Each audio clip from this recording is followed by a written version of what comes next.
Hola, ¿qué tal? Bienvenidos a una clase más. El día de hoy abordaremos acerca de la clasificación en los seres vivos.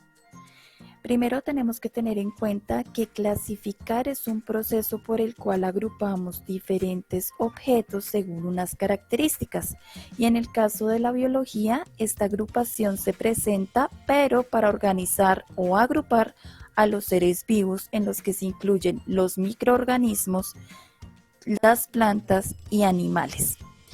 El proceso de clasificación ha sido muy antiguo, tiene una larga historia, comenzando porque al principio el ser humano clasificaba las plantas y animales de acuerdo a las necesidades que estos satisfacían. Un ejemplo son las plantas en cuanto se clasificaban en medicinales, aromáticas, ornamentales, y asimismo con los animales, donde los principales que clasificábamos eran todos aquellos animales productores. Para continuar con el tema de la clasificación en los seres vivos, donde todo ser vivo es organizado de acuerdo a unos parámetros, es importante que tengamos muy presente tres conceptos básicos antes de iniciar con la clasificación. El primero de ellos es que tenemos una palabra que vamos a anexar a nuestro vocabulario y es la conocida como sistemática. Ello significa que es la ciencia encargada de la clasificación de todos los seres vivos. Ahora, si esa es la ciencia que clasifica, ¿cómo se denominarán a los científicos encargados de realizar este proceso? Se conocerán como sistemáticos o taxónomos. En este caso tenemos un ejemplo de una clasificación básica que podemos ver día a día. Nosotros en nuestro medio ambiente encontramos una gran diversidad de hojas, de animales y de insectos. En esta parte podemos ver que las hojas que nos rodean tienen diferentes formas, tamaños y colores. Esto ha sido un trabajo muy dispendioso que han tenido que realizar los sistemáticos o taxónomos, así como la capacidad para poder clasificar los perros, que los tenemos en diferentes razas. Entonces los taxónomos y sistemáticos tendrán en cuenta el tamaño, su procedencia, las características de su pelaje, entre otras. Y asimismo pasará con los insectos.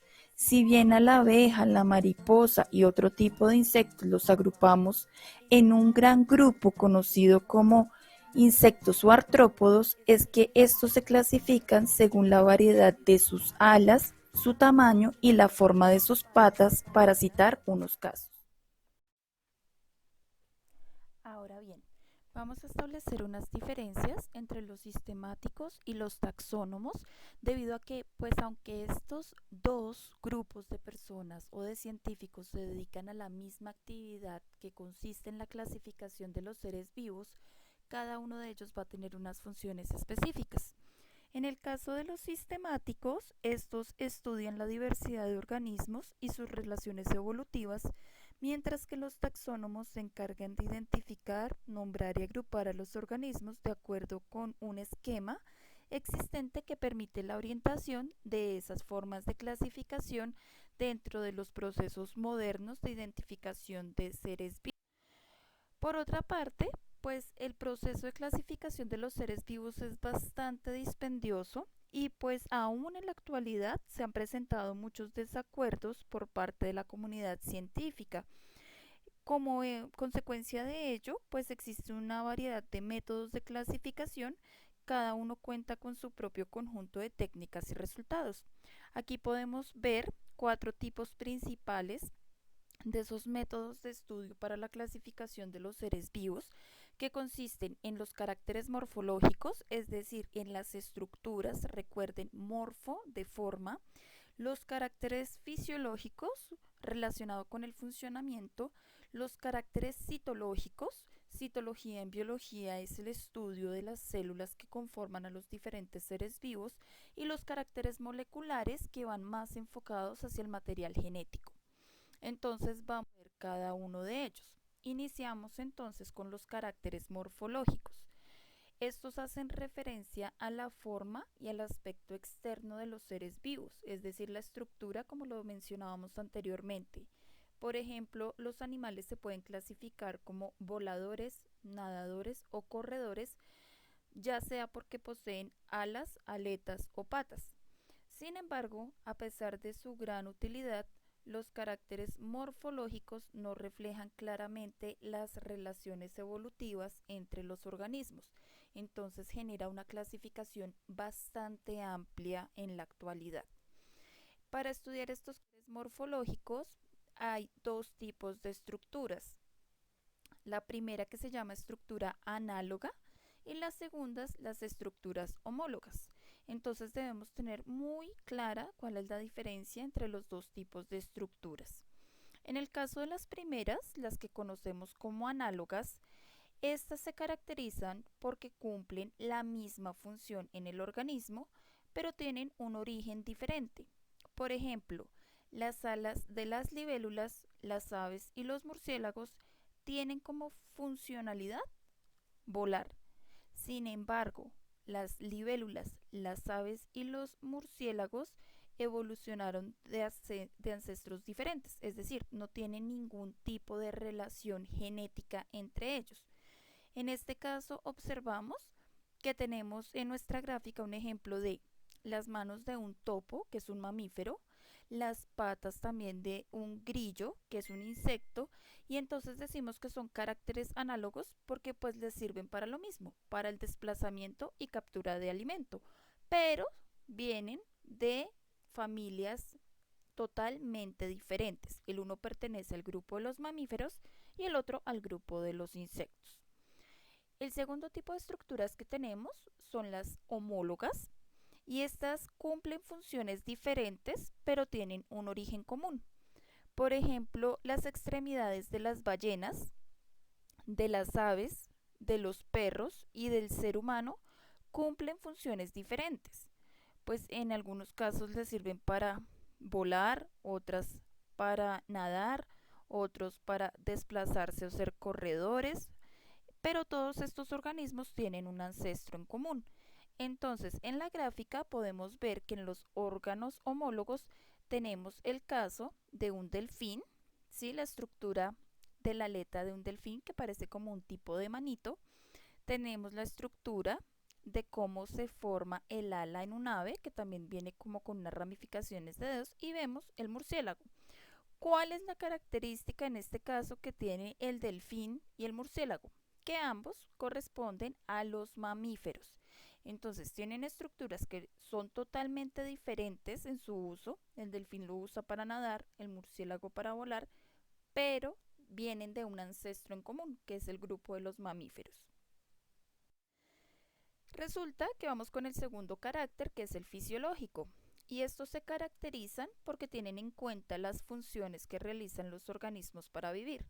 Por ejemplo, según su tipo de respiración, las bacterias se clasifican como aerobias si éstas necesitan oxígeno o como anaerobias si éstas no necesitan el oxígeno y les resulta, por el contrario, perjudicial.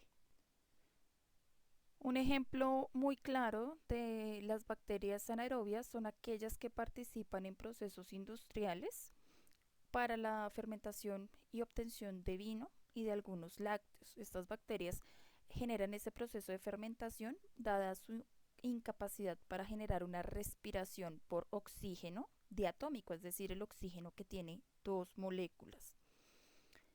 El tercero, tenemos entonces los caracteres citológicos, que tienen que ver con la estructura de las células que componen un organismo. Por ejemplo, si sus células tienen núcleo definido por una membrana, los organismos se clasifican como eucariotas. Pero si no tienen núcleo definido por una membrana, se clasifican como procariotas. Si sus células tienen pared celular, los organismos multicelulares pueden ser plantas y hongos, pero si carecen de la pared celular, tienen animales. Entonces, en estos caracteres citológicos nos permiten diferenciar el tipo de organismo según la célula que presenten, como lo veíamos en la clase, si es procariota o eucariota según el nivel de evolución, o si es vegetal o animal según la presencia o ausencia de pared celular, la presencia o ausencia de cloroplastos, entre otros organelos celulares. Vamos con nuestro tercer tipo. Ah, no, ya vamos con el cuarto tipo de caracteres moleculares. Y estos tienen que ver entonces con los caracteres moleculares. Estos caracteres van a tener en cuenta la composición química de los organismos. Actualmente, a través de modernas técnicas es posible comparar los genes de los organismos y, de acuerdo con sus similitudes estructurales, se puede predecir quiénes pueden estar más relacionados entre ellos. Además, las características moleculares usadas en combinación con otros caracteres pueden ayudar a solucionar algunos de los problemas actuales de la clasificación. Nos permite ser más específicos en encontrar relación estrecha entre los ancestros comunes de las diferentes especies animales o vegetales. Es una técnica más precisa, pues estudia el ADN, que es nuestra cadena de información genética.